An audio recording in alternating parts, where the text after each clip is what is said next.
West వర్జీనియాలోని గొర్మానియా, Maryland సమీపంలో ఉన్న old mill restaurant అది. 1988 ఫిబ్రవరి 17 మధ్యాహ్నం 1 గంటకు ఓ ఫోన్ మోగింది. అందులో వెయిట్రెస్ గా పనిచేస్తున్న క్యాథీ ఫోర్డ్ అనే 19 ఏళ్ల అమ్మాయి ఆ ఫోన్ లిఫ్ట్ చేసింది. ఆ రెస్టారెంట్ ఆమె తల్లిదండ్రులదే. అందులో తాను పార్ట్ టైం జాబ్ చేస్తూ ఉండేది. ఫోన్ పెట్టేయగానే ఆమె చాలా కంగారుగా అందులో పనిచేసే మరో ఉద్యోగినితో కాల్ చేసింది. ఓ మెజిస్ట్రేట్ అట మైనర్లకు మద్యం అమ్ముతున్న బార్లు, రెస్టారెంట్లపై పోలీస్ విభాగం కఠినంగా వ్యవహరిస్తుందని అతడు హెచ్చరించాడు అని ఇతర వివరాలేమీ చెప్పకుండా అక్కడి నుంచి పరుగు తీసింది. ఆమె అదే కంగారుతో ఇంటికి వెళ్లి స్నానం చేసి డ్రెస్ మార్చుకుని సరిగ్గా గంటకి రెస్టారెంట్ కి తిరిగి వచ్చింది. అంతే వేగంగా తన పర్స్ అందుకుని తన తండ్రి కారులో బయలుదేరింది. అదే ఆమె కనిపించిన ఆఖరి దృశ్యం.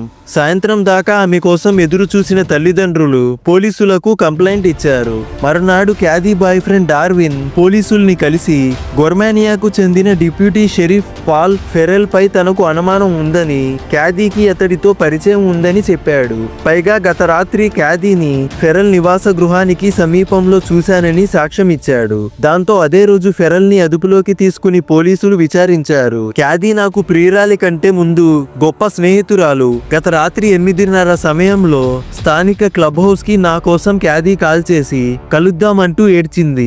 హై స్కూల్ పార్కింగ్ స్థలంలో ఎదురు చూస్తా, త్వరగా రా అన్నాను. సుమారు 20 నిమిషాలు ఎదురు చూసినా తాను రాలేదు అంటూ ఫెరెల్ బదులిచ్చాడు. ఫెరెల్ అప్పటికే బెర్నార్డ్ అనే మహిళతో రిలేషన్ లో ఉన్నాడు. వారికి 2 పిల్లలు కూడా ఉన్నారు. 1988 జనవరిలోనే ఫెరెల్ వెస్ట్ వర్జీనియాలోని గ్రాంట్ కౌంటీలో డిప్యూటీ షెరీఫ్ గా జాయిన్ అయ్యాడు. సరిగ్గా నెలకు క్యాథీ మిస్ అయింది. 1987 నుంచే మా మధ్య పరిచయం ఉంది. మా కలయిక చాలా రహస్యంగా నడిచేది. ఇటు బెర్నార్డ్ కి కానీ అటు క్యాథీ బాయ్ ఫ్రెండ్ కి కానీ తెలియకుండా జాగ్రత్త పడేవాళ్ళం. జాబ్ వచ్చిన తర్వాత క్యాథీకి సమీపంలో బిస్మార్ట్ రోడ్ లో ఇల్లు అద్దెకు తీసుకుని ఒంటరిగా ఉండేవాణ్ణి. అప్పుడప్పుడు క్యాథీ నా దగ్గరకు వచ్చేది అని ఫెరెల్ చెప్పాడు. ఆధారాలు లేక అతన్ని వదిలిపెట్టేశారు. సరిగ్గా వారానికి ఓల్డ్ మిల్ రెస్టారెంట్ కి ఓ లేఖ వచ్చింది. అందులో నేను క్షేమంగానే ఉన్నాను, నా కోసం వెతకొద్దు అని క్యాథీ రాసినట్లుంది. అయినా డార్విన్ క్యాథీ కోసం వెతకడం ఆపలేదు. మరో 2 వారాలకు ఫెరెల్ నివాసం ఉండే ఇంటికి కిలోమీటర్ లోపే అడవిలో క్యాథీ తీసుకుని వెళ్లిన కారు కాలి బూడిదై కనిపించింది. ఎక్కడా క్యాథీ ఆనవాళ్లు కానీ మృతదేహం కానీ కనిపించలేదు. వెంటనే రెస్టారెంట్ కి వచ్చిన లేఖలోని చేతిరాతపై నిఘా పెట్టారు అధికారులు. అది ఫెరెల్ చేతిరాతేనని తేలడంతో కేసు బిగుసుకుంది. అయితే ఫెరెల్ ఇంకో షాక్ ఇచ్చాడు. ఆ కారు అక్కడున్న విషయం నాకు ముందే తెలుసు.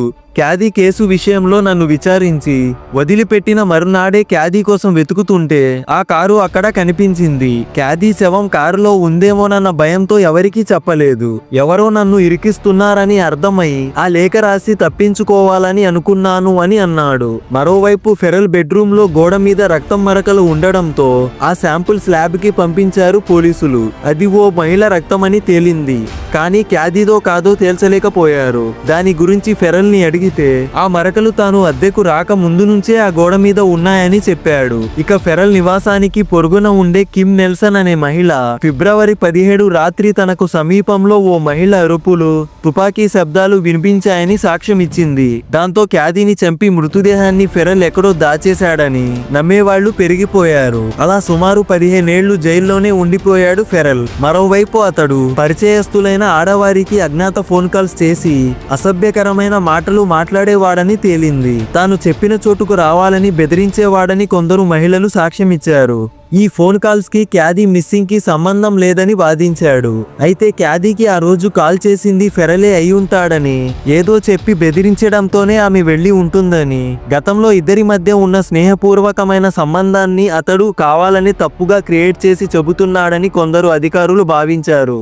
అయితే అతడు నిర్దోషి అనేందుకు మార్టిన్ అనే ఇన్వెస్టిగేటివ్ జర్నలిస్ట్ ఓ జంటను సాక్ష్యంగా తీసుకొచ్చాడు. క్యాథీ కనిపించకుండా పోయిన ఏడాదికి టెన్నెసీ గుండా వెళ్తుంటే మార్గం మధ్యంలో ఓ రెస్టారెంట్ లో క్యాథీ వెయిట్రెస్ గా పనిచేయడం చూశామని ఆ జంట చెప్పుకొచ్చింది.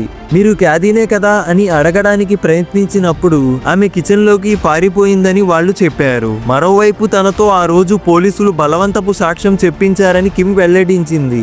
దాంతో ఫెరెల్ పట్ల సానుభూతి పరులు పెరిగారు. 2002లో అతడికి పేరోల్ లభించింది. అయితే క్యాథీ తమని వదిలి ఉండాలనుకునే మనిషి కాదని, తనను ఎవరో చంపేసి ఉంటారని ఆమె కుటుంబం నమ్మింది. ఈ కేసులో క్యాదీ స్నేహితులు కొందరు అసలు నేరస్తుడు డార్విన్ కావచ్చన్నారు. ఎందుకంటే క్యాదీ నిత్యం డార్విన్ కే భయపడుతూ బతికేదని వాళ్ళు గుర్తు చేసుకున్నారు.